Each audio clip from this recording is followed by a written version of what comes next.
We're excited to announce that our very own podcasting platform, Zencastr, has become a new sponsor to the show. Check out the podcast's discount link in our show notes and stay tuned for why we love using Zen for the podcast.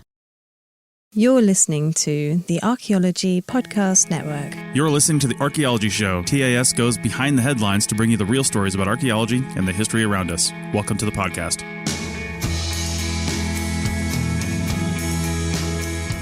Hello and welcome to the Archaeology Show with a special recording of the live show You Call This Archaeology with Richie Cruz. Let's dig a little deeper.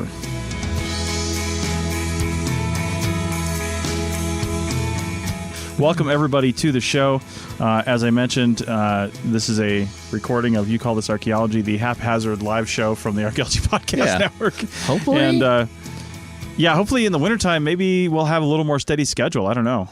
We'll see. Yeah, those of you listening on the podcast, if you want to follow this on YouTube or Facebook, then check out Happy Archaeology Fun Time on YouTube and check out the Archaeology Podcast Network at ArcPodNet over at facebook.com/ArcPodNet, and then you'll get a notification every time we go live, and then you can join in to the conversation. So, listen, I want to get something fun out of the way real quick. Yeah? Because Richie, shit, our mics are totally off. Oh, really? Hey, can you hear me now? No. So we've been recording. I'm going to get rid of this in the audio recording, but I forgot to turn the mics on to OBS. Let me double check that. Yeah. On my end. How's it going, Chuck? Thanks for that. Appreciate it. And how's it going, Ryan? He told us that? Yeah, Chuck told us that. Otherwise, we would have been mute for the entire thing.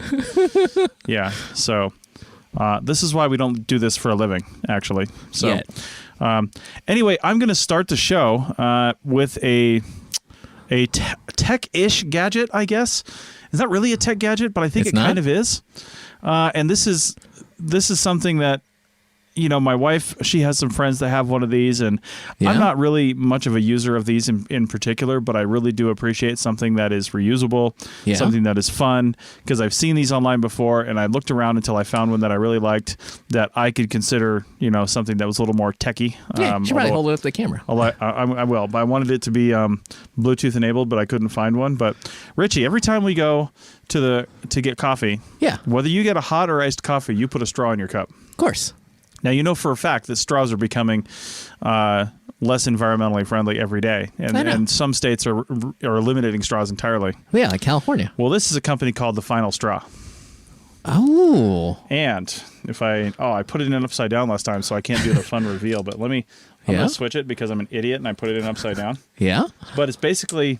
They come in different types, right? Wait, they're Bluetooth-enabled straws? They're not. I couldn't find one. But if I just go like this, and I pull it out by the end here, cool. I've got a straw. It basically acts like a tent post, which means that the silicone, food-grade silicone is on the inside, and it's like that, so it's telescoping, right? And the cool thing is, too, it comes with a little cleaning brush. Yeah. Right here. So I just bought some, in California on the project I was on. Yeah, so it's pretty neat. I've used it a few times. We just got them last week.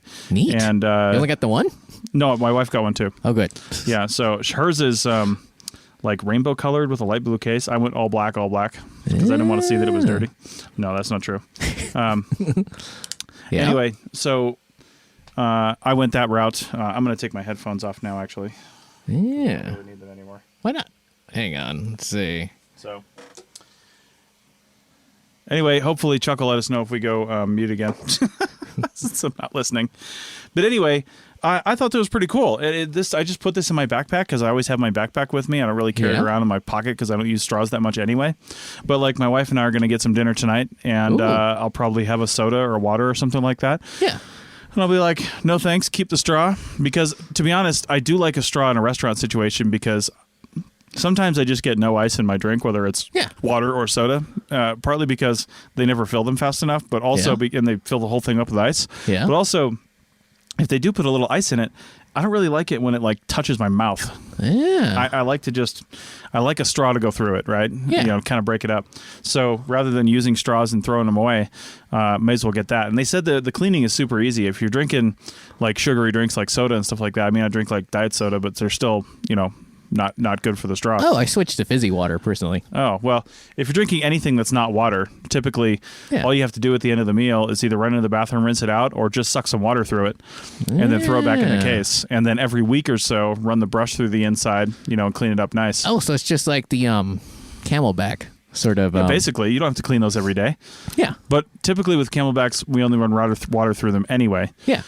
Sometimes I'll put one of those tablets in that'll make the water taste different if you're in a hotel or you can't find good water. Although they now make them so that they're wine and beer proof. Oh, yeah. Yeah, because many years ago, I remember running into a few field techs who would bring their work Camelbacks on various to festivals or music thingies. Now, wait a minute. What do you mean by wine and beer proof? What does that even mean? You can put your wine and beer into the Camelback. Oh. And pretend that you have water in there because they're not necessarily, at least back then they weren't going to stop you from bringing water. Sure, they might be concealed a little better, but they're not necessarily proof. Wine is one thing, beer's another thing entirely because if you put something carbonated in your Camelback, it will explode. Oh, will it? Yes. The end will blow completely off. I've seen people do it. I was one of the first users of a Camelback because when Camelback first came out, it was in the late 90s. And when I was on my cruise in the Navy, on the Enterprise in the Mediterranean, none of us had ever even heard of Camelbacks before. Like the actual Camelback brand was one of the first to come out with it. Yeah. None of us had ever heard of them before. And the Navy issued us what was the smaller one, like the 70 ounce or something like that? Yeah, I've got one in my running pack. Yeah, just a low profile because we had to wear it under what's called a float coat, which is basically, when you're on the flight deck, you always wear this float coat, which is basically like a vest that buttons up in the front because it's water-activated life preserver. Oh. And it's got a bunch of other stuff attached to it as well, like a strobe to attach to your helmet and stuff like that. So the Camelback had to be able to go under that, not over it. So it had to be low profile. But guys I saw a guy put milk in his one time. This kid was not smart. He put milk in his. He got sick. And people like to because you can go down to the galley 24 hours a day and get milk, water, and soda. Oh. All the time. And so somebody put soda in theirs. To be honest, I was about to try the same thing. But then I saw this guy do it, and the end blew off his Camelback on the flight deck. Neat. Sprayed soda all over the place, yeah. Ooh. So anyway, unless it's vented somehow, that pressure is going to build up. It's like thinking about shaking a can of soda or a can of beer. That's true. You're doing the same thing when you're walking around. Yeah. So, I mean, if you're chilling at a festival and you're not moving anywhere, you could probably get away with it. See? But if you're going to be walking around and doing anything, you're gonna shake it up. Yeah. I guess that's true. Yeah. Oh man. Speaking of Camelbacks, I finally got this probably doesn't matter too much since, they can't see my bicycle, but I did get that basket put on my bike. Oh, yeah? Yeah. Nice. It's surprisingly handy. My God, I've been trying every kind of solution I can think of. I even got a little folding backpack to bring along with me. Nice. But, it's like, oh my God, I hate backpacks when I'm riding a bike. Anyway.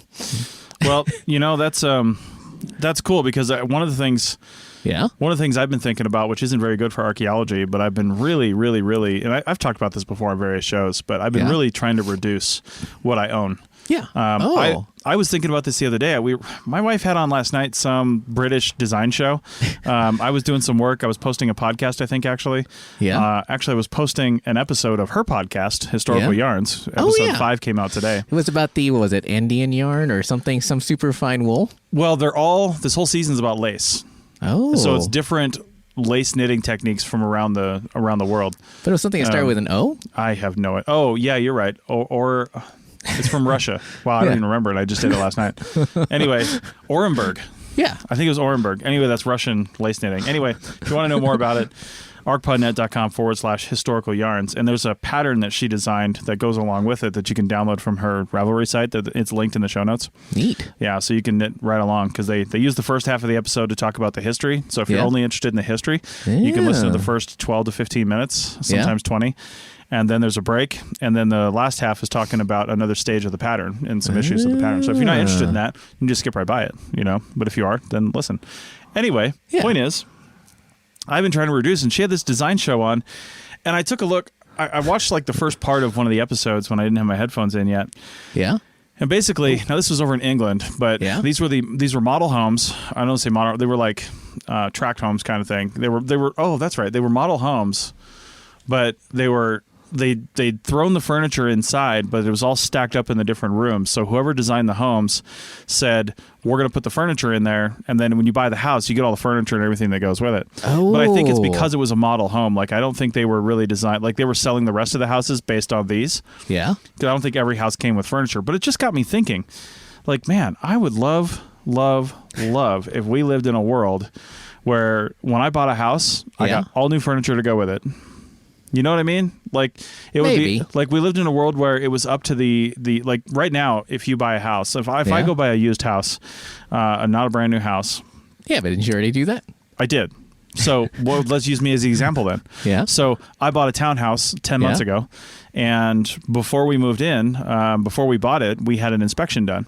Yeah. And the inspector found that there was a leaky valve on a toilet. There was a couple other things. Well, these were all listed out, and the homeowner had to either fix them or reduce the price. Oh, what'd they do? She fixed them. Oh. She's kind of a handy person. Oh. So she went through and fixed everything, although I went back and fixed a few more things like a couple months later because she kind of patch fixed it. Oh. Didn't really fix it. But anyway, point is, that's expected. It's expected that structural issues and mechanical issues will be fixed prior to you getting the home, or they're going to reduce the price. That's why you get an inspection. Yeah. Now, let's say furniture is included. Yeah. And they say the inspection includes the furniture, and they say, well, the couch has got a big tear in it, or the, something's bad. But most of the time, people's furniture is probably half decent, right? Yeah. Well, most of the time. Yeah. And if it's not, I mean, to be honest, it's probably a rental. But we're talking about purchasing here. So if you purchase the home, maybe the purchase price includes the furniture, and if the furniture needs replacing, then the purchase price comes down. This wouldn't change anything from what we do now. Instead of us paying $261 for our townhome, we'd have paid $275 or $280, and it includes the furniture. Because I'll tell you what, I don't want to move it, and I'm not tied to any piece of furniture that I have enough that I care. Now, there's a lot of people that do have like antique furniture and things like that. They want to move that around, but I don't have those sort of mental associations with things. I don't have any antique anything that I want. Oh, well, but you also forget that people are very variable in taste. So what one person considers stylish, another person might consider, terrible. But that goes along with the house. True. You should have furniture that maybe matches the house, and if you're looking for a house... If I'm looking for a house, I have taste in my house too. Yeah. I'm not just going to get any house. We looked at probably 30 houses, and I didn't pick any of them. Yeah. That's taste, right? Yeah. That's my own taste and style. Yeah. But it goes right along with the furniture. If I find a house I like, but I don't like the furniture, I keep looking. Yeah. And by the way, Errol Charles joined. I think he's down in the Caribbean. And then Silver joined. Oh, cool. Yeah, what's up? How's it going, Silver? Anyway... You know what I'd do if I was that person who was selling you the house with the furniture in it? I'd sell the nice furniture on eBay or Craigslist, and then go to IKEA and buy whatever I could that would fit in. That would be college dorm grade. You know what? That's fine. IKEA furniture is great for a few years, right? We have IKEA furniture in our house right now. Same here. Buy it. I'm not gonna die in that house, and if I am, I'm gonna buy my own furniture anyway because I'm not selling it, right? So the fact that I know that I'm only gonna live in the house for 2 to 5 years, I don't care what you put in there as long as it's functional and not broken and gross. So although there's gonna be someone who's gonna do that too. Well, that's true, but my point is, with all this, this thing, it got me thinking, and it just makes me want to get rid of even more of my crap. Like, I've got rid of so many books when we moved a couple moves ago. Yeah. And I got rid of even more books when we moved this last time, but still I've got 2 full bookshelves worth of books sitting in our kitchen, and I was looking at those books the other day and going, my God, I kept some of this under the guise of reference material for archaeology. Literally never opened a single one of them. Really? Yeah, and I've got a whole entire probably 5 shelves of first editions and antique books that I've collected over the years. Wow. And I used to have kind of the idea that I just wanted first edition books, and I kind of gravitate towards like science and stuff like that. Like, I've got some old arithmetic readers. I've got some Darwin. They're not first edition, but they're late 1800s. Yeah. And I've got a bunch of stuff like that. But it made me think, I don't want any of that stuff anymore. I'd rather somebody else had it. Oh, eBay. I know how to get rid of it. My point is, I want to get rid of it. Yeah. And like, for example, I've got our closet situation is garbage in that house. I mean, my wife just has too much stuff. That's what the problem is. But anyway, I have about a third or less of our main closet in our main bedroom. Yeah. And then we've got another set of closets in the other bedroom that's mostly storage for her like crafting stuff. But I've also got a section there of clothes I don't wear very often. Yeah. Like, dress shirts and stuff like that. and some field clothes and other things. And I'm like, you know what? I'm just going to get rid of all this. You know, the amount of times that I need to wear like a fancy shirt, I just go buy a new one and then I'll donate it. You know, like I've got shirts in there that I bought for one thing. I don't have a lot. I have maybe 10, but I've got shirts in there that I bought for like one thing and then literally never wore again. Wait, really? Yeah. It's stupid. Wow. You know, it's actually stupid. And Jordan Jacobs joined. Jordan wrote a great series of books, kind of young adult focused, and on archaeology. They're awesome. Yeah, Wait, really? The lead character is a young woman who's, I think in the very first book, like her uncle's an archaeologist or something like that. Yeah. And she's out on this dig and then, hijinks ensue. Yeah. And then there's I think there was 3 that he did. I read all the ones he had up to a couple years ago, and I think he was working on another one. Yeah. And we interviewed him on the archaeology show, actually. Yeah. And I have those books actually because my wife still intends to read them, but hasn't yet. Sorry, Jordan. And but anyway, they're really fun reads. And he's historically trained, and it's just I honestly, Jordan, I can't remember where we work. I think it's at the museum in Berkeley, but I can't remember. Oh wait, really? Which one? Yeah, I can't remember. But anyway, if he's listening, maybe he'll tell us. But we'll link to all that in the show notes. Yeah. So in the show notes for the archaeology show, which is going to be at arcpodnet.com/archaeology/75. If you want to see those, then head on over there. I'll link to Jordan's books and then the episode that we did with him. Yeah. So anyway, point is, I want to get rid of all my stuff, and I don't want to own anything, and that's all leading towards the fact that I want to own a 50-foot motor yacht because I want to live on it, and that basically comes with all its own furniture. Yeah. And I don't want to have a lot of stuff to bring on there, and I want to be completely digital with everything I have. But where this comes around to archaeology in this long roundabout conversation is, we're eliminating our material culture. And we're are we really? Well, some people are. You're right. Some people aren't. Some people are increasing their material culture. But I'm trying to reduce my material culture that I own, which is going to reduce my archaeological footprint. My digital archaeology footprint, however, is increasing, and that's something we don't really have a good way to record and document yet. Yeah, but Native Americans had the most minimal footprint, and yet we still find all their stuff everywhere. Well, that's because they used stuff that was, enduring. Yeah, I couldn't think of the word. They used stuff that we can. But here's the thing, though. There's a lot of things that they had that we'll never find again. How many baskets and sandals and stuff like that do we find in Nevada? Not very many. Only the ones that are in caves where it's a slightly more damp environment. So they can last longer. But well, I was going to say in a lot of looters collections, but Well, that's yeah. But here's the other thing too. You say that Native Americans live a minimalist lifestyle, but we still find their stuff. Yeah. But how many things did they use, and how many things did they create, maybe from an artistic standpoint, a functional standpoint, what have you, that we simply don't have and we can only guess about, like clothing. Most of their clothing's gone. We know they weren't running around naked with projectile points in their hands, but yet projectile points are the only things we find. Well, I guess that's true. So were they running around naked? Probably not. Well, it depends on, your point of view and what you consider to be clothed, because obviously the European settlers thought they were naked, practically. Well, sure, and the common view of a Native American in any sort of historical documentation is wearing some sort of, grass shorts-like thing and no shirt. But the reality is Native Americans lived here in Nevada, and it was 12 degrees last night. Yeah. Oh, wait, was it? Well, at least a couple nights ago it was. Yeah. And they lived here. Yeah. During those kinds of temperatures, during snowstorms, during rain, during the summer, they had the clothing to survive that. Yeah. There were big animals. They could get the hides off of them, and they had the clothing and the technology to survive that kind of thing. Yet none of that survives the archaeological record. We can only infer that they used animal skins and things like that because we have ethnohistoric documentation with people coming in the 1800s and the 1700s, observing these people and writing down what they saw. And we could only assume that what was true 200 years ago was true 5,000 years ago. True. Hey, let's take a quick break just for the Archaeology Podcast Network, the Archaeology Show, so I can have an ad cut right here. So we'll take a quick break and we'll come right back. Chris Webster here for the Archaeology Podcast Network. We strive for high-quality interviews and content so you can find information on any topic in archaeology from around the world. One way we do that is by recording interviews with our hosts and guests located in many parts of the world all at once. We do that through the use of Zencastr. That's Zencastr.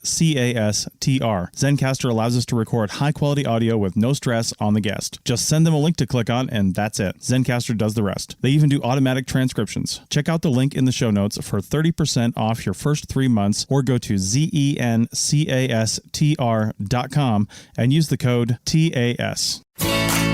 Looking to expand your knowledge of X-rays and imaging in the archaeology field? Then check out An Introduction to Paleoradiography, a short online course offering professional training for archaeologists and affiliated disciplines. Created by archaeologist, radiographer, and lecturer James Elliott, the content of this course is based upon his research and teaching experience in higher education. It is approved by the Chartered Institute for Archaeologists as 4 hours of training. That's in the UK, for those of you that don't know. So don't miss out on this exciting opportunity for professional and personal development. For more information on pricing and course structure, visit paleoimaging.com. That's PALEO imaging.com, and look for the link in the show notes to this episode. Welcome back to the Archaeology Show if you're listening to the audio version of this. Something just popped into my mind, and I'm not sure if you looked at it yet, but have you heard about the brand new, was it the DJI Mavic, the little one? Yes. Was it, they call it the Mini? I don't even know. It's literally 1 gram underneath the FAA requirements for you to get, to like file a flight plan or anything. It's officially considered a toy. Oh, no, it's way smaller than that. Yeah. Yeah, the Inspire that I've got is huge, and you don't have to have an FAA anything for that. It's under... it's like 1 gram under some FAA requirement. Yeah, I'm trying to remember what the weight limitation is. Anyway, most of the drones are.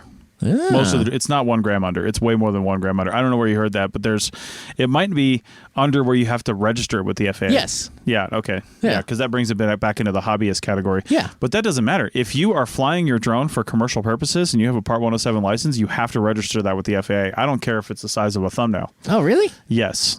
By the way, that's the legal requirement for commercial drone use. Have you seen photos of it next to people's phones? Oh, it's ridiculously small. Yeah. Yeah. I want one. Yeah, it's crazy small. So, have you seen the price? I haven't seen a price on it yet. Was it? It's either $299 or $399. I'm gonna have to go pick one of those up. Yeah, I was thinking the same thing because because obviously I've been looking at all these cheap drones, they're made by the OEM manufacturers for DJI and a few others, but they just sell them under their own names, or they sell them, for other companies to brand. Right. But they've still got most of the major components inside. But then of course there's no support, and the apps are the generic apps you get on are the generic, super generic apps that DJI then customizes to make their own. Well, yeah, I mean, you're right. What I want to know about the Mavic though is something that was just in my head and I couldn't get it out while you were saying that was how is this different from the Spark? Oh, actually I don't know. I know that supposedly has a higher quality camera, although people are super angry that it doesn't do raw photography, and I'm like, who uses raw? Come on. Well, more importantly, they're not talking about raw, a raw movie format. They're talking about raw photography formats, and I'm like, who takes still photos with their drone? I mean, a lot of people do. That's actually a real thing. A lot of people do. Yeah, but do you really need raw? Yeah, that's the other question. That is the other question. Do you actually need raw? I don't see it on, I don't know what it's called. I don't see it on Amazon here. Ooh, maybe it's not out on Amazon. Oh, that's because I typed in DPI and it's not showing me everything because I'm an idiot. Oh, Mavic Mini. Mavic Mini. Haha. It's the second thing that comes up. $399 from Best Buy. Mavic Mini. So they don't have it on Amazon store yet, on the DJI's Amazon store. Mm. Oh, wait. Yeah, they do. Sky Blue. Oh, it still says DJI Spark, so that's not the Mavic Mini. Ooh, well, Best Buy has it according to this. $399? Yeah. What kind of camera? Oh, I think they said 2.7K. I'm just going off my memory because I'm not looking at the actual things yet. There we go. Mavic Mini. Let's see, 8.82 ounces. 2.7K quad HD. So basically 4K. And it's got 3-axis motorized gimbal, which actually does make it different than the Spark because I don't think the Spark had a 3-axis gimbal. I might be wrong. Man, I might have to pick one of these up tonight. And supposedly a 4-kilometer distance. I mean, think about that. You can throw that in your pack. You can give that. That's cheap enough. You can give it to a crew. Yeah, because this folds up super small, just like the Mavic line does to begin with. Yeah. This is a phenomenal device here. This might be a DigTech purchase, so we can test it. Ooh. Oh, wow. Oh, my God. I'd like to do a video series then. That'd be awesome. Yeah. Ooh. Well, that's really cool. Totally hijacked conversation here. But this is almost more towards the Archaeotech podcast here. But ultralight construction weighing under 8.82 ounces. Yeah. I was heavier than that when I was born. What's that? That's like a little. Oh wait, I was 8 pounds. That's right. Nobody was that way when they were born. No, unless you're a kitten. Dedicated remote controller, real-time first-person view of your flight, which I don't know how I feel about that.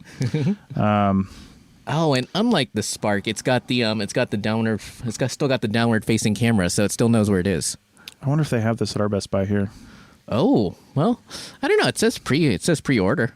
Oh, they're not available yet? Not yet. They literally just announced this like a couple of days ago. I know, but they're not Apple. And more importantly, there are already negative reviews on a product that's not out. Oh, Monday 11th. That's November not bad. 11th. That's Veterans Day. Oh. I'll buy myself a Veterans Day present. So, So what else? We want to keep talking about drones. What else do we got? Ooh. Let me go back to the Facebook here and see if.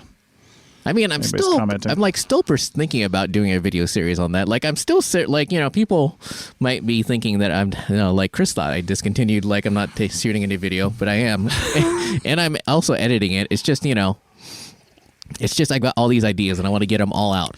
See, here's the thing, Richie. Yeah, you've got a common problem that people have, which is, you have a standard you set for yourself. Yeah. And you have a certain ideal. I see this in podcasting all the time when people are learning how to do a new podcast. Yeah.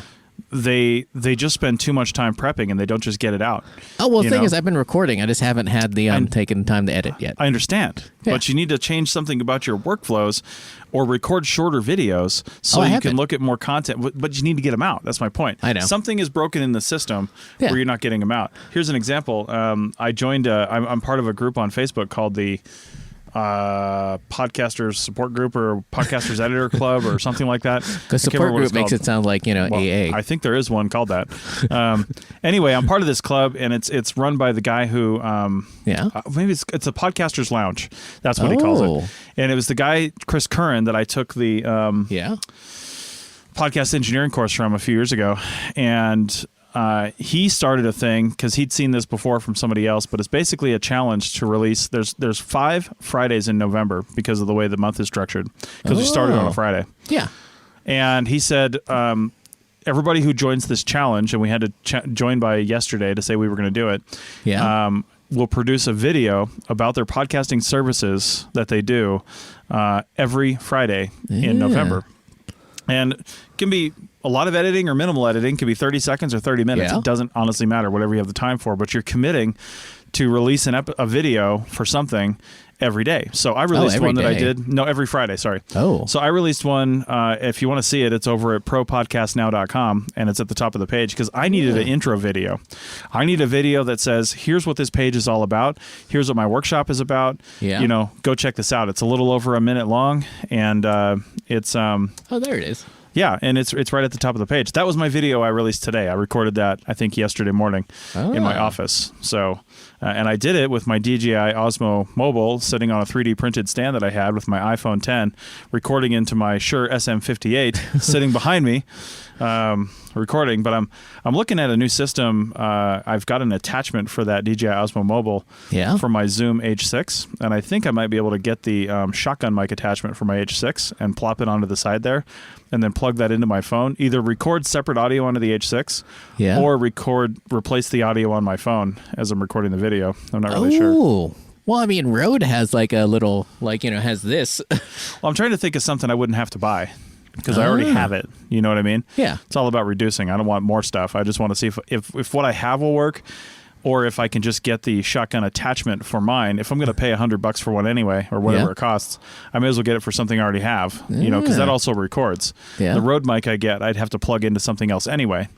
So, well, not if you're plugging into your phone.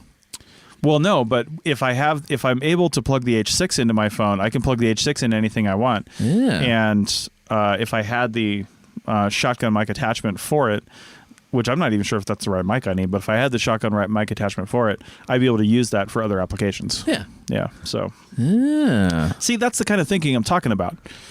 Back to segment 1 was, man, we just think about, and I'm guilty of this too. I'm thinking like, I need something like this, and I don't think about what I already have, what works with what I already have, and I'm just like, let me just go buy the new thing. True. and just go get it. Like for the first year and a couple of years, I decided not to get the new iPhone. I didn't last year either. So for the first time, I think since I started getting iPhones almost 10 years ago, I'm going to go like 3 years on a phone. Well, the thing is, I mean, they haven't released like, a mind-blowing update. Yeah. I mean, think about Samsung and that folding phone. Sure. Yeah. Well, that's what I want. I want to wait until I can get a folding phone. Yeah. I mean, not only that, but Microsoft, like in their, I'm not sure if it's like an actual functioning product or not, but they're adding like a folding phone to their Surface. But it's not real. Did you see it? It's just like two tablets glued to, stick together with a hinge. Yeah. It doesn't have a curved screen. Yeah. We've been doing that for 10 years. Well, that's true. Other people have come out with it. Microsoft needs to step up. Samsung stepped up. They put themselves out there. It kind of failed a little bit because they had some problems at the beginning. But now you don't see any complaints about it. It's still out there. Although, what's really interesting, what I'd like to see Apple doing now that, since you have like the touch bar equipped, was it iMac Pro? Yeah.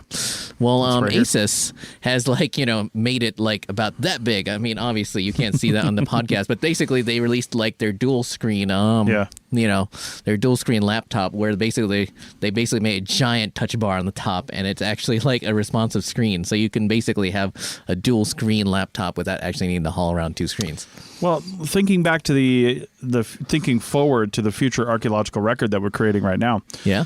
I was talking to somebody at my Civil Air Patrol squadron last night, and I was mentioning somebody had a brand new 2019 MacBook Pro sitting there, and then the guy he was sitting next to had like a 2012 or 2013 MacBook Pro, right? Yeah. And he was saying, I should get a new one of these, but I should probably just get an iPad because Apple's going to come out with something and they're just going to get rid of the computers. It's going to be all iPads. And I said, you know what? You're probably not wrong. As those get more powerful and they start writing all the desktop software for the mobile software and the operating systems converge, like Windows has already done that. Yeah. Windows 10 is on the Surface. Yeah. And that's amazing. Yeah. I mean, Surface is an amazing device. Yeah. I wish it wasn't Windows because it's garbage, but the Surface is an amazing piece of hardware. I love the Microsoft Surface. If I didn't have to use Windows 10, I would 100% I have one of those now. Yeah. But it's a little older and I don't really use it. My wife uses it for work now. Yeah. She uses it almost every day. Yeah. But I wouldn't use it because most of the things I need to do are already Mac programs. So I'm in that ecosystem, right? Anyway, point is, I was thinking about it and thinking way into the future, and I know there's been a few out there like this before, but people have made computers that work with their phones. I think Asus or somebody did it. Yeah. Or where you basically plug the phone in and the phone becomes like your trackpad, but it's also driving your computer. Yeah. We weren't really ready for that. Not but yet. I think we're going to be soon, where the phone is the processing driver, the memory capacity.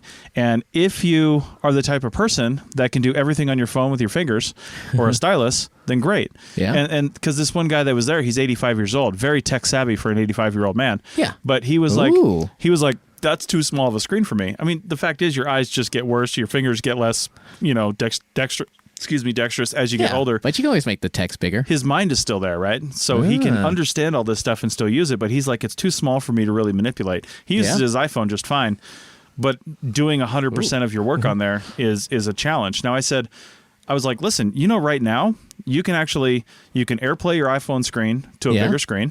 Yeah. You can do that wirelessly. Yeah. You can hook up a Bluetooth keyboard to your iPhone. And then you can type like that. And I'd be willing to bet there's probably some sort of mouse option you can get if you really needed it. And it depends. Like I know people have actually tried using a mouse option, but I don't think the contextual menus work quite properly. Yeah, I don't think they do either. Yeah, you're just going to have to use the touchscreen. Yeah. But either way, the point is, as we get better with this technology, we're going to reduce the number of things that most people have, and it's going to have a serious impact on the archaeological record because I mean, even Apple, as we move forward in future, we're starting to more responsibly destroy these things as well. Interesting. If you turn your phone into Apple and you give it to them on some sort of exchange program and you get a new one, they take it apart and recycle almost all of it. Yeah. So, and what they don't recycle, they completely disassemble. So even if we did find a component in a broken down factory somewhere, 1,000 years from now, how can we even tell what it was for? Or what it was used with. You know what I mean? Like, what would it be? That's interesting that we're reducing footprints in one area, but we're expanding it in another. Like what? Like I don't know. I mean, you're like an Amazon Prime member, right? Yeah.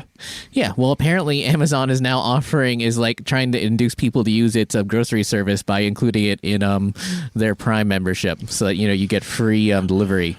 And I would 100% do that. Yeah. I don't ever want to go to the grocery store. Yeah. And now they're building what they call mini fulfillment centers that in addition to like their Whole Foods, so like certain things they get from Whole Foods and certain things they get from their mini centers. Yeah. And they deliver it to you. Why how is that increasing your footprint? Because if I don't have to drive to the store and one person can pick up orders for 20 people and bring them out, that's way more efficient. That's true. It's way less fuel. It's less people on the roads. It's less chance for car accidents. It's fewer people that need a vehicle. My wife and I have been running one vehicle for 2 years now. Yeah. And has it been that short? Yeah, well, maybe it's longer. I don't know. You're right. It might be 3 years. But anyway, I know we sold it when we lived in the condo. So that we only lived there for 2 years, and we're coming up on a year since we moved out of there. So anyway, point is, she gets worried about me, like when I'm leaving to come to the office here 2 days ago when it was legit like 19 degrees out in the morning. And I'm like, but I got gloves, a jacket, a face mask. I've got ear things. I've got my helmet. I'm not cold. Yeah. I'm fine. And I'm on my e-bike. It takes me 4 minutes to get to the office. So if you plan accordingly, you're fine. Oh, wait. Have we ever... I'm not sure if we've ever talked about the hate that e-bikes get. Let's not talk about that right now. I want to finish the conversation about your footprint, because I really think that having things delivered to you because that also is just better. That second part also occurred to me, but then it's like when people talk about Uber and how it's like increased traffic in like Manhattan and stuff, and I'm like, how the hell has Uber increased traffic? Few people even have cars in Manhattan, and the ones that do are making money from them now. See? So, I mean, how does that, if anything, that would make it even more of a reason for somebody not to get a car in Manhattan, because they have so many more transportation options. True. And yet this is like the arguments people make that I've seen in the comments. Yeah, but is it data-based or is it just arguments? Oh, it's just like arguments, just like, Well, I'm not concerned with just arguments. I know. Well, I mean, just like some of those archaeology groups I read. Yeah. Yeah. And like, oh my God, that is one of the things I wanted to bring up. I mean, I'm not sure how much time we're going to have. Yeah. But that, who was it? I don't know if he wants his name brought out, but the person who's releasing the, the segments of his book, he, just putting them on his blog instead. Oh, we can talk about it. It's Chris Cameron. Yeah. He's putting them out publicly. They're on medium.com, for Christ's sake. Well, I guess that's true. I don't know. And he didn't say they're segments of a book. He said it's easier than writing a book. Ah. Yeah, it just instead of writing a book, he's releasing blog posts. I'll be the first to tell you right now, taking articles and blog posts and turning them into a book is not as simple as just putting them all together and producing a book. When I did that with my blog, I had to write a lot of extra stuff because the chapters, in a lot of cases, just weren't fleshed out enough. They were blog style, not book style. Yeah. So I had to write a lot more. I had to do some reformatting. They made me take out some of the conversational blog speak, although I tried to leave a lot of that in. Yeah. Because I wanted it to be like a conversation between me and the reader. I didn't see any difference in the audience between the book and the blog. I don't understand changing that, but I'm getting off on a tangent. Well, the thing is that, he brought up the thing about degrees and PhDs and, all these people were jumping in like PhDs don't know anything. And then people are like, when I got my PhD, I learned, how to think and how to write and how to research and blah, blah, blah. And I was thinking, that's true. Yeah. But one of those things that they don't, one of the things that my concerns is that an anthropology degree, especially a master's degree, the way most people go about it is very expensive. Yeah. And, and they don't they don't properly outline your job prospects. I think that's like the thing that they skip over because, when you get an English degree, you know what you're getting. You know that it's not going to be applicable to a lot of things and that's going to be very hard to get a job with it. But there's no discussion about the same thing with anthropology. And suddenly people are like, I learned so much from my PhD in archaeology. And it's like, yeah, but now you're like, how many figures in debt? Yeah, you learn a lot. Well, if you did a PhD right, you shouldn't be any more in debt. Most PhDs are covered. Yeah.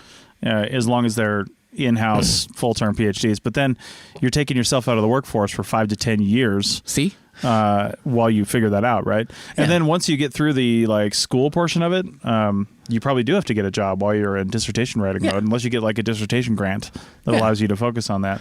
But here's what you're saying though. Like as an example, there was an interview. Yeah? Because she actually mentioned this, the Life in Ruins podcast, which is another new one from the APN. Oh. Those guys are great. If you don't know Life in Ruins, go check it out.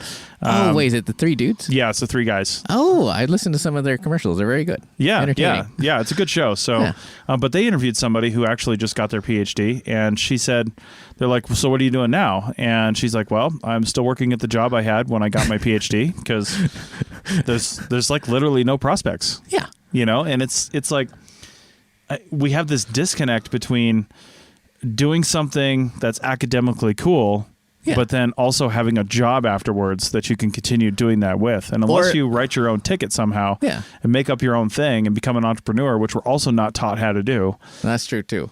That becomes hard. But, I feel like, these programs can be restructured so that they're more economically, viable, in terms of, like, how much you pay and, how much time you have to spend out of the workforce. Right. And, that you can explain better that, getting your PhD in archaeology is more the equivalent of getting like your PhD in English than it is like getting your PhD in engineering or your master's degree in engineering or like being a doctor. Right. Like obviously doctors spend a lot of time in in school and stuff, but at least you're guaranteed a job. Yeah. You know, and like, the way archaeology is sold at most of these schools, it's almost like, oh, you're going to get this fabulous $50,000-$60,000 a year job like right away. And it's just like, Yeah. I still remember, one of my buddies was talking to this person who had just graduated, and she was talking about how in 5 years she expected to be, within 5 years she expected to be like a project manager or PI somewhere. And then she went around and started asking like the crew like how long they had been doing this job and how long they had all been field techs for. Right. And they all told her like some people were like 5 years, 10 years, 20 years, 30 years, and she literally turned white. And I don't know if she ever like went back for another job or if she decided to go back to do something else. But it's just like, they just sell. I feel like, the problem isn't the fact that, master's degree students and PhD students don't know anything or any of that stuff. I feel like that's a side. That's like a tangent. I feel like they're just sold a false bill of goods in terms of what this degree is for or what it's good for and how, how much of a skill stack it is for you. I couldn't agree more. Yeah, I couldn't agree more. I mean, think about it. I mean, an MBA, like, those are like they always say MBAs, get your MBA in X number of months because they know that that's like a good financial investment and that's the way they sell it. Well, and perhaps we should be starting to, instead of saying get your anthropology degree and even like your undergrad, let's just say undergrad. Yeah.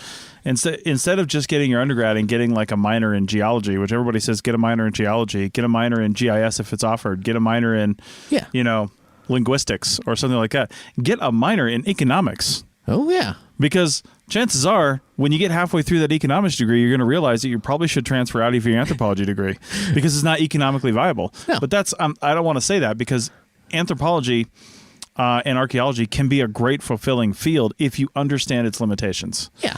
Let's take a quick just break for the video guys. We're not going to break it all, but let's take a quick break and come back on the other side and finish up this episode of not only the Archaeology Show, but You Call This Archaeology. Back in a second. Yeah.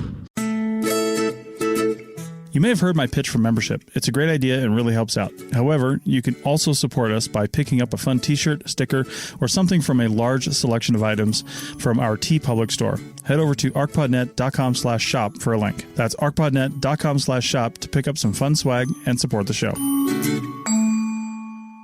Okay, we're back. Welcome back to the Archaeology Show, but also episode 66 of You Call This Archaeology on YouTube and the Archaeology Podcast Network Facebook page. YouTube is over at Happy Archaeology Fun Time. So check those out live and check out all of Richie's fabulous content over there. Yeah, soon to be increasing, hopefully.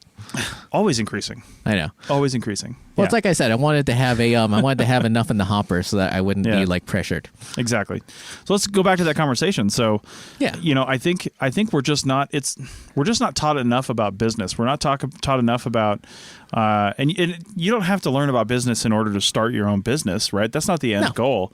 The end goal is to not be taken for a ride when you finally do get out. Yeah. So if you understand about contracts and business operations and things like that, not even from a CRM standpoint or from an archaeology business standpoint, but just from a business standpoint in general, I don't feel like we have a high enough base knowledge. I'm including myself in that. I didn't get that education. And when I started my own business, I made tons of mistakes, and I had to learn how to do things. I had a huge tax error back in 2015 when I did those two big projects you were on. Yeah. I had a bookkeeper that didn't understand, or I didn't. I'm sure she understood what I was doing, but I didn't have enough understanding of how the invoicing and paying was worked from the people who were paying us. I didn't have enough knowledge of how that system was working to be able to tell her effectively to do my books. So when she did my books, there's basically a couple different ways you can so move the money around. She came later. She did my taxes that following year for 2015. She did them in 2016. And when she did my taxes, first off, they were late because I was late getting her information, but her calculations showed that I owed about $25,000 in taxes. Wow. But when you look at it in the right way, because I wasn't able to tell her the right way, and I ended up getting a bookkeeper because I said, I'm not paying that. And then I fired her.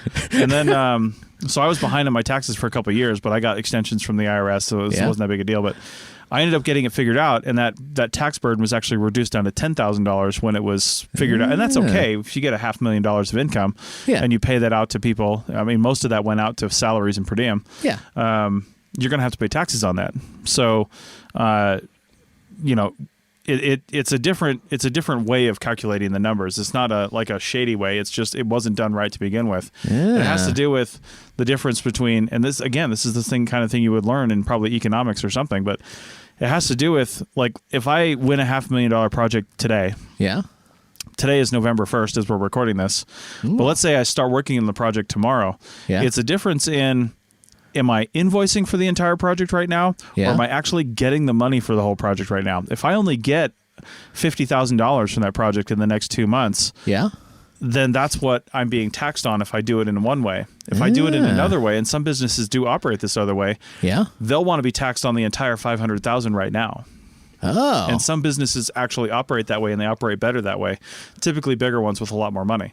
Yeah. So it's two different ways of looking at it. It's basically cash or accrual, I think is the right terms, but I'm not even sure that's right. I still don't understand it, but now I have people that understand it for me. So, but the point is... Well, that's the best part of it. It's like the one thing you should learn about business is not to do everything yourself. That is the best thing you should ever learn. Yeah. About being a crew chief, about being a business owner. I don't care what you're doing in your life. Yeah. We're all in this together. Yeah. So, yeah. Oh, God. Oh, man. There was something else I was going to bring up, but whatever. Yeah. Well, let's, I've got a couple topics that I wrote down if you want to switch to one of those. Yeah. Oh, yeah. Let's switch to this other one because you actually brought it up. Yeah. You want to talk about WeWork? Yeah. Because I remember years ago, your I remember you were talking like your ideal model would be to get rid of the office, like the official office. Like, we used to work for a company here in town, and like most of their budget went to that lab, that was empty, and the office. But, by getting rid of that, you get rid of a lot of overhead. And, if you had people who work from home, it'd be much simpler. Yeah. And then, this whole WeWork thing came up. And the reason I was thinking about it is because I've been listening to a lot of podcasts on it and reading a lot of New York Times articles. And a lot of people are saying, oh, my God, co-working spaces are a scam and WeWork is a scam and everything's a scam and Uber's a scam, and people should just work from home. But it's like that doesn't always work for everyone. No, and I worked from home for 5-6 years before I came here to the Reno Collective. And so I only came to the Collective because, honestly, I was just looking for... routine? No, not necessarily even routine, although that's part of it. Yeah. Because it's really difficult at home to compartmentalize work and play. Yeah. Right? You end up just working all the time. And I work all the time anyway, but I enjoy it. So yeah. But I actually compartmentalize now anyway. So even if I were at home, because I have to deal with people throughout the day in business hours. Yeah. I have to make a lot of phone calls, do a lot of demos, talk to a lot of people. I generally, even if I do decide to work from home for a day, I usually between, up until about 5 o'clock in the evening when the business work day ends, I'm doing one type of work. Yeah. And then in the evening, I'm editing podcasts and doing another type of work, the kind of stuff I can do then. But when I was just working from home and I was doing less of that kind of thing and I was just basically doing all my own thing, I wasn't doing sales or anything. Yeah. It was really difficult because I was just working all the time and doing different things and I wasn't seeing anybody. I wasn't talking to anybody. And I would go the entire day without talking to anyone until my wife got home. And, wow. And then when I joined the Reno Collective, sure, you're not sitting there talking to people all day long, but you go grab a coffee and somebody's there. You have a chat, a conversation. You go back and sit down. Yeah. You're just doing different things. And now that we've moved to this new location, I've met a lot of different people in different situations, and we've helped each other out. Yeah. I've helped people plan podcast stuff out. They've helped me with different things. Yeah. Some of the APN redesign has been because of a person here. It's just been a good relationship. Yeah, and you've learned things, I assume, like about maybe video editing or something? Yeah, absolutely. And then, I'm not sure if you want to talk about your current roommate up there. I don't know, office mate. Yeah, I've talked about it on other shows before. Yeah. So my current office mate, there's two of us in this office, and we weren't working together when he first got there, but he works for a company called Dunsafe out of Australia. Yeah. And actually, if you're listening to this and you have a company that needs a safety program, you should check them out because it's pretty good. And essentially, I was doing very similar things with WildNote as Dunsafe does. It's just two different focuses, right? Yeah, or two different industries. Two different industries, but very similar ways of recording and looking at things, right? Yeah. Dunsafe does some things that are very specific to the safety side of things, and WildNote does things that are very specific to the data collection side of things, right? Yeah. Dunsafe is a little less about data collection, a little more about like people management and incident management, stuff like that. Yeah. But the architecture is basically the same. So him and I started talking, and I had some flexible things I could move around some time in my schedule, and I started doing some contracting and subcontracting with them, and basically doing software implementation for Dunsafe, very much like I do with WildNote. Yeah. And basically helping people get their system set up. And what you've been doing for like years. Which I was just a natural fit for. I just had to learn their system, which wasn't that much different. Yeah. So that kind of situation wouldn't have happened had I been sitting at home. Yeah. And my point that I was making earlier, a long time ago, with not having an office and do that, it's really just being more flexible about it because you do sometimes need an office. Sometimes you just need a conference room. Sometimes you need the things an office can provide. But if each employee it's left up to them to decide how they want to do that. Some might actually be able to work really well from home. As long as they don't have to have clients over or something like that. Right. You don't never bring a client to your house, right? No. But you can rent a conference room. Yeah. Yeah. So there's daily rentals here, right? Am I wrong? You can rent by the day. Yeah. If you just needed a conference room for the day and you're going to bring 10 people in, you can do that. And then there were those bicycling people over there, using it as like they're like, I don't know what they were doing. Oh, they were creating an app for cycling. Really? Yeah. I wonder if it's one I've downloaded.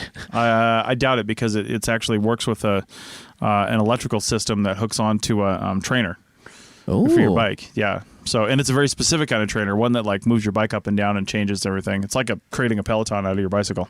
Ah. Yeah. So anyway, point is, it's the time of the office I think truly is dead, but the time of the flexible office is just beginning. Yeah. Which means some people might need to go in and so they can focus. But like I said, I don't want to drive to somewhere else in the Reno Sparks area if I'm going to work for somebody. This is a mile from my house. Yeah. So it's just about reducing that footprint, and I can come here. And then I think if you've got an office of a sufficient size like WildNote, WildNote, there's about 10 of us maybe at any one point in time that are working on WildNote, and we're always increasing and flexing and doing what we need to do. But every 3 months we have a quarterly meeting where we meet physically. Yeah. And we reconnect and we join and we do things.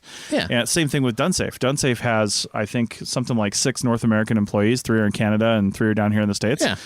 And we're talking about having a quarterly meeting where we all get together for like 3 or 4 days and we solve some high level problems because some things are best done when people are together.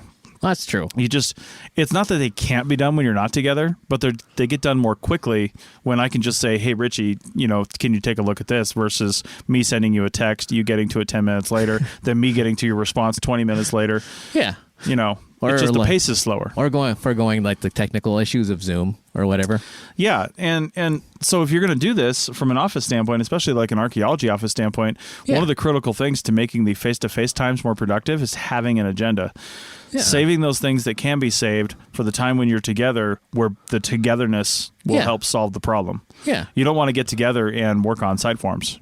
You want to get together and work on big things that you just simply can't do by yourself. And yet, how many offices have you been to? I think all of them. Basically, most of the people there are just writing reports all day or making maps. It's stupid. You can do that from home. It's totally stupid. Or you can do that from like the coffee shop that's probably in the like lobby of the office you're working in. Now, here's the thing. There's, 10, 12 sections in a BLM report? I can't even remember.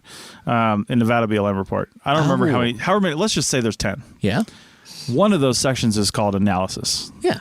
So all other sections, a different person could work on each section if you've got a cloud drive. Yeah. And everybody's doing that.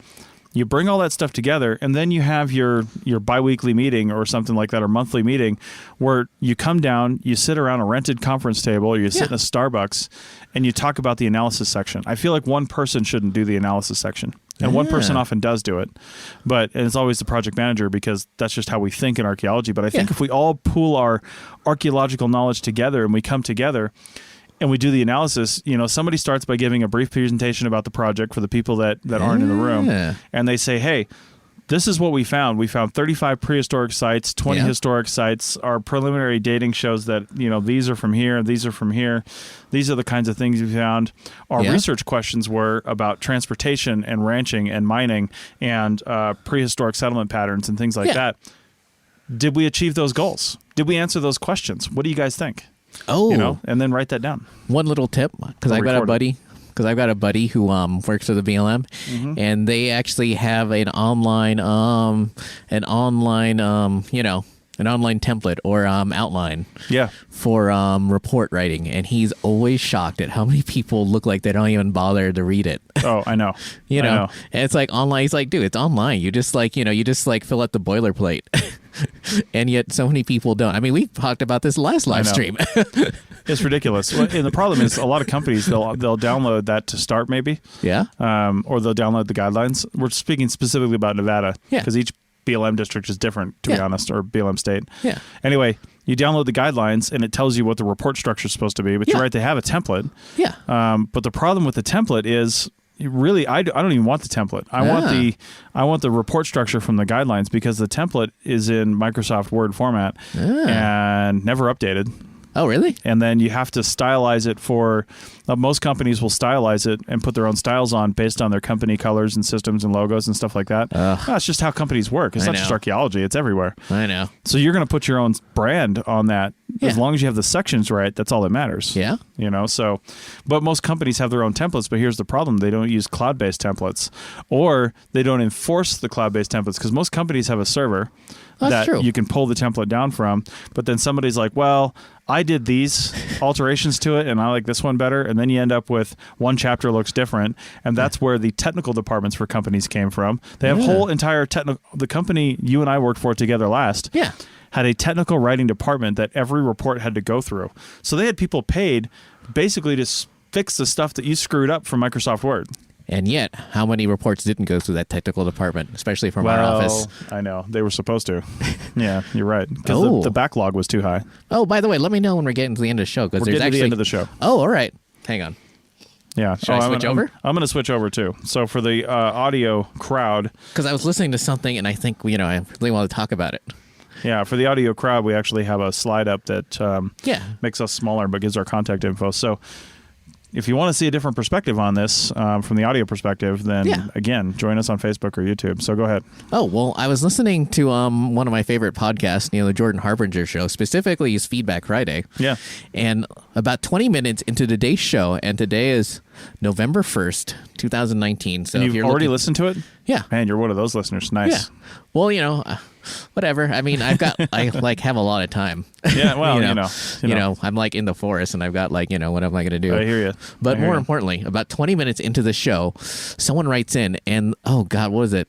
They do natural resources consulting. Which is very similar, and they were talking about how they couldn't, they do a very bad job of explaining what they do and why it's relevant to people and why they should care about environmental resources. And about 20 minutes, and so he gives advice on how you can talk to people about it, and it's very handy. I was thinking I was going to listen to it again, because it's like, how many of us can't really explain to people, you get that person who's like, oh, it's you, why can't they just bulldoze this? Why can't they just build this parking lot here? Blah, blah. Yeah. Why do we have these environmental regulations? I think that's one thing that's helped me being here at the Reno Collective, because literally nobody else here is an archaeologist. Yeah. And anytime I talk to somebody new, and we have a kind of a core group of people who maintain an office here, so I see them all the time. Yeah. But then there's people that come in, they're in a different situation, they're here for a few months, and they leave, and we get another group of people in, right? Yeah. So I'm constantly seeing new people, and when they hear, "Oh, you're the archaeologist. What do you do? What do you dig up? What's the last thing you dug up? Who do you what university do you work for?" I'll tell you what, I've got my CRM elevator pitch down pretty well. Oh, what is it? Well, I'm not going to give it to you right now, but it's basically telling them about federal and state contract law regulations and how most archaeologists are not academic archaeologists, and we do stuff in advance of federal and state permitting. That they generally get. That's the key words to say, I think, is federal and state permitting. Because a lot of archaeologists, when they start talking about what they do, they'll get into the weeds and say, well, like that solar farm or like that highway, we go in and do a survey before that. Nobody knows what a survey is. They think GPS equipment, stuff like that. Because mine's a lot more condensed than that.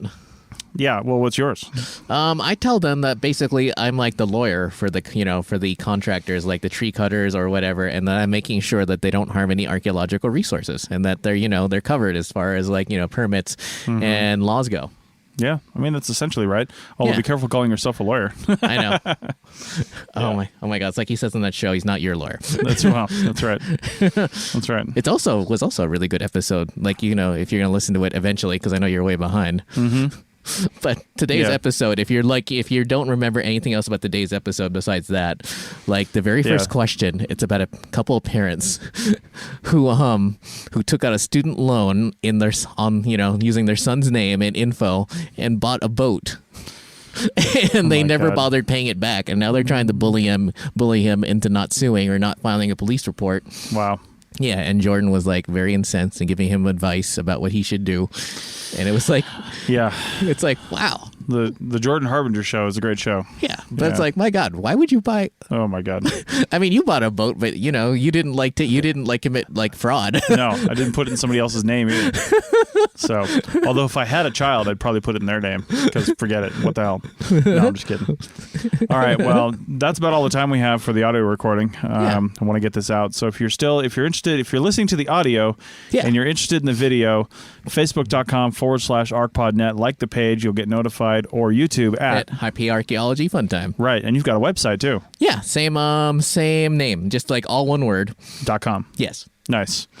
And if you're listening to the video version of this and you want to check out the audio, archpodnet.com/archaeology/75. And you can find any of our episodes by just changing that number. Also, we're hosting on Megaphone now, and I don't know why I didn't do this before, but if you go to the Archaeology Podcast Network homepage at archpodnet.com or archaeologypodcastnetwork.com, I put the All Shows feed player right up there on the main page. Yeah. Oh. So now it updates with the most current episodes. The most current episode should be the latest episode of Historical Yarns. Wait, really? And you'll see it right there, and you can play it right there too.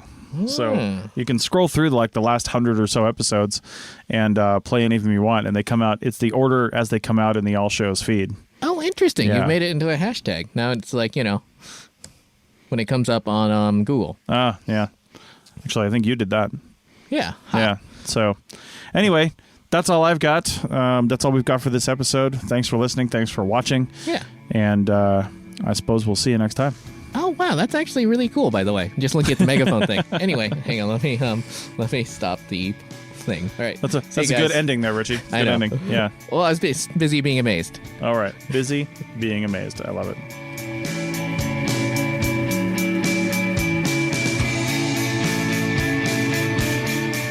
Thanks for listening to the Archaeology Podcast. We hope you enjoyed it. You can provide feedback using the contact button on the right side of the website at www.archaeologypodcastnetwork.com/archaeology. Or you can email Chris at archaeologypodcastnetwork.com. Please like and share the show wherever you saw it so more people can have a chance to listen and learn. Send us show suggestions and follow ArchPodNet on Twitter and Instagram. This show is produced by the Archaeology Podcast Network. Opinions are solely those of the hosts and guests of the show. However, the APN stands by their hosts. Special thanks to the band Sea Hero for letting us use their song I Wish You'd Look. Check out their albums on Bandcamp at seahero.bandcamp.com. Check out our next episode in 2 weeks, and in the meantime, keep learning, keep discovering new things, and keep listening to the Archaeology Podcast Network. Have an awesome day.